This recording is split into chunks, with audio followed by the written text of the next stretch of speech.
बिस्मिल्लाहिर्रहमानिर्रहीम, अस्सलाम वालेकुम। आप सभी को खुश आमदीद। मैं हूं सलमान मिर्जा और आप देख रहे हैं मेरा यूट्यूब चैनल और Facebook page sum up with Salman Mirza.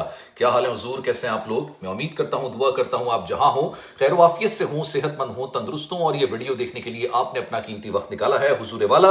Video के आगाज में तहे दिल से आप सभी का मैं शुक्रिया अदा करता हूं। जनाब, कराची के इलाके सुरजानी टाउन में बड़ा एक अजीब गरीब किस्म का वाकया रूनुमा हुआ है। इस वाकये की पूरी डिटेल्स मैं आपको इस वीडियो के अंदर बयान करने जा रहा हूं। आपने पूरा वाकया सुनने के बाद बताना है कि जिस शख्स ने यह वाकया सरअंजाम दिया उसने क्या सोचकर यह हरकत की होगी, क्योंकि अपनी नौयत का बड़ा हैरत अंगेज और बड़ा खौफनाक किस्म का यह वाकया है। वाकया कुछ इस तरह का है कि कराची का इलाका सुरजानी टाउन, यहां पर पुलिस को इतला मिलती है कि सुरजानी टाउन के इलाके में एक सड़क पर एक गाड़ी जली हुई हालत में खड़ी हुई है और गाड़ी के अंदर एक शख्स यानी एक लाश पड़ी हुई है जो कि मुकम्मल तौर पर जल चुकी है।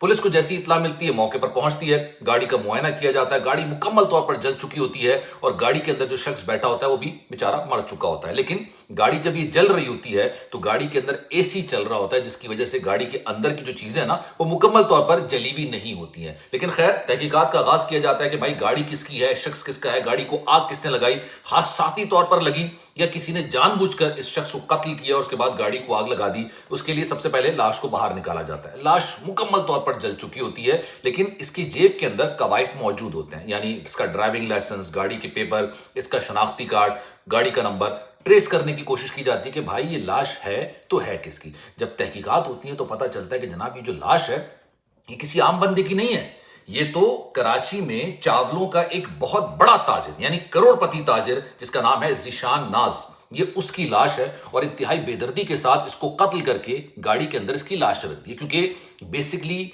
देखने से ऐसा लग रहा था कि ये गाड़ी के जलने की वजह से लाश नहीं जली है, बल्कि लाश को जलाने के बाद गाड़ी के अंदर रखा गया और बाद में गाड़ी को आग लगा दी गई।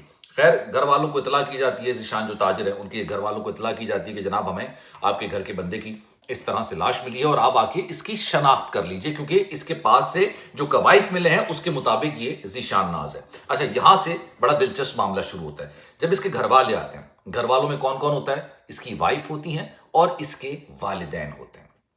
जब वाइफ को दिखाते हैं कि जनाब क्या ये आपका शौहर है, क्योंकि मुकम्मल तौर पर जल चुका होता है, वाइफ पहचान लेती है, कहती है भाई ये मेरा शौहर है और ये उसी की लाश है। रोना धोना शुरू हो जाता है, चीखें मारने, तो वो कहती है कि जनाब ये मेरा शौहर है और अब इस दुनिया के अंदर नहीं रहा। लेकिन वालिदैन जो होता है ना वो पहचानने से इनकार कर देते हैं। वो कहते हैं कि भाई कवाइफ हमारे बच्चे के हैं, मतलब ये शनाख्ती कार्ड हमारे बच्चे का है, ड्राइविंग लाइसेंस हमारे बच्चे का है, पेपर हमारे बच्चे का है, गाड़ी हमारे बच्चे की है, लेकिन ये लाश हमारे बच्चे की नहीं है। और हम ये 100% यकीन के साथ कह सकते हैं कि ये ज़ीशान नहीं है।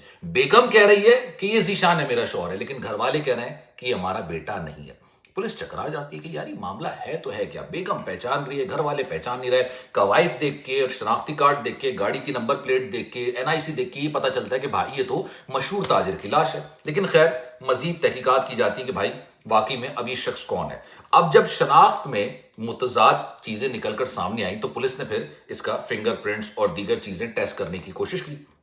जब फिंगरप्रिंट्स चेक किए जाते हैं, नादरा में फिंगरप्रिंट्स के डाले जाते हैं, तो पता चलता है कि वालिदैन बिल्कुल सही कह रहे थे, ये ज़ीशान की लाश नहीं है, ताजिर की लाश नहीं है, बल्कि इसकी जो शनाख्त हुई है वो कुर्बान हुसैन के नाम से हुई है। कुर्बान हुसैन वल्द गुलाम साबिर खान, और ये यहाँ का रिहायशी नहीं है, ये तो मुजफ्फरगढ़ का रिहायशी है, यहां का तो रिहायशी नहीं है। और इसकी उम्र है 38 साल। ज़ीशान की जो उम्र है उसकी उम्र है 42 साल, 4 साल का दोनों के दरमियान फर्क है, लेकिन दोनों एक दूसरे से, इनकी जिसामत, इनके चेहरे एक दूसरे से मुमासलत रखते हैं। लेकिन खैर ये पता चल गया कि भाई ये ज़ीशान नहीं है, ये तो कोई और शख्स है। लेकिन कोई और शख्स, उसके पास ज़ीशान के कवाइफ कैसे हैं, ज़ीशान की गाड़ी उसके पास कैसे आई, ये एक बहुत बड़ा सवाल निशान था। और आपको अंदाजा हो रहा है कि यार ये एक अजीब किस्म का मामला है और इसमें कहीं ना कहीं जाके जुर्म का अंसर हो सकता है।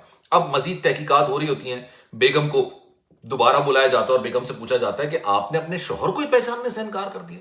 भाई माँ बाप कह रहे हैं हमारा बच्चा नहीं है, आप कह रही है कि भाई ये मेरा शौहर है, और वो शौहर आपका है भी नहीं, वो तो कोई और शख्स है, हमने उसकी पूरी डिटेल्स निकाली है और ये उसका नाम है। अच्छा, बेगम आए बाएं शाये करने लग जाती हैं, उनको भी आइडिया नहीं होता कि भाई वो क्या कह रही हैं और क्या नहीं कह रही हैं। खैर मजीद तहकीकात की जाती है, सीडीआर निकाली जाती है, मोबाइल डाटा निकाला जाता है, तो उसके बाद जो चीज़ें अब निकल कर सामने आई हैं, तहकीकात जब मुकम्मल होती हैं तो आपके पैरों तले ज़मीन निकल जाएगी। भाई सारा जो ड्रामा रचाया था ये किसी और ने नहीं रचाया था, ये ज़ीशान नामी एक ताजिर ने रचाया था।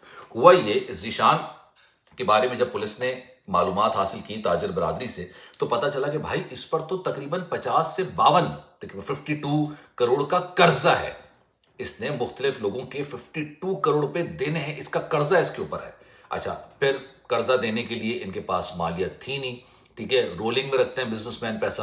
اس نے یہ سوچا کہ کیوں نہ میں اپنی موت کا ڈرامہ رچاتا ہوں, اپنے جیسے ایک شخص کو گاڑی کے اندر رکھتا ہوں, اس کو آگ لگا دیتا ہوں, اور اس کے بعد میں لوگوں کو یہ مطلب باور کرا دوں گا, یقین دلا دوں گا کہ بھائی جب بندہ ہی نہیں رہا تو قرضہ کہاں سے رہے گا. جب پولیس نے CDR نکالی, 3-4 چیزیں نے تحقیقات وغیرہ کی, تو یہ کسی طریقے سے ذیشان تک پہنچ گیا.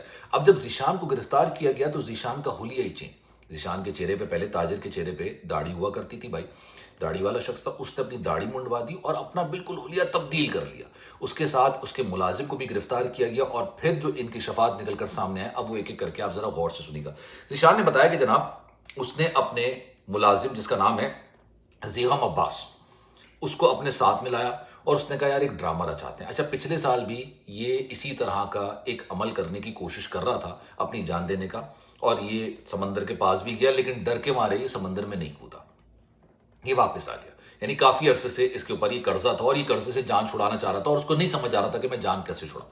اس نے اپنے ملازم کو پکڑا. ملازم کو پکڑنے کے بعد ایک مزدور, یہ جو جس کی لاش ملی ہے نا, یہ بیچارہ ایک مزدور تھا یار, اور اس مزدور کی بیوی کو بلایا گیا. اس کی بیوی کا نام ہے سکینہ بی بی. اس سے شناخت کروائی گئی. اس نے کہہ دیا کہ ہاں یہ میرا شوہر ہے. یعنی جس مزدور کو مارا, گاڑی کے اندر رکھا, اس کی بیوی سے بھی اس کی شناخت کرا لی گئی.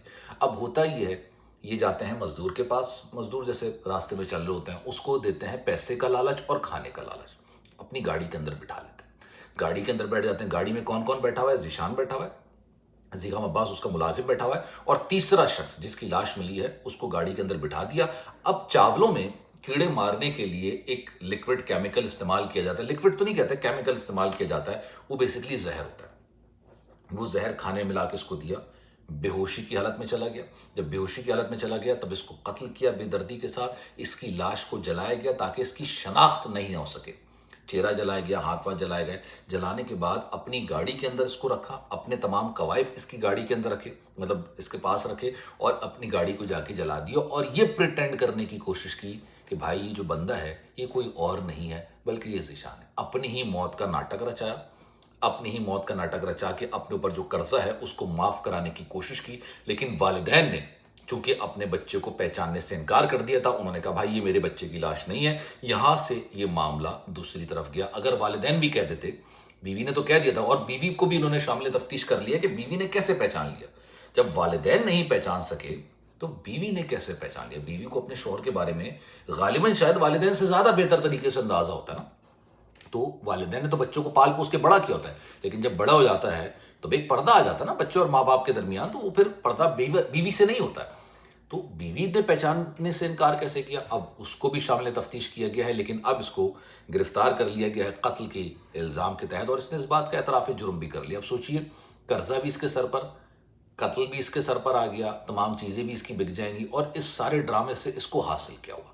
کامنٹ سیکشن اپنی رائے کا اظہار ضرور کیجیے گا. خیال رکھیے گا اپنا. اللہ حافظ.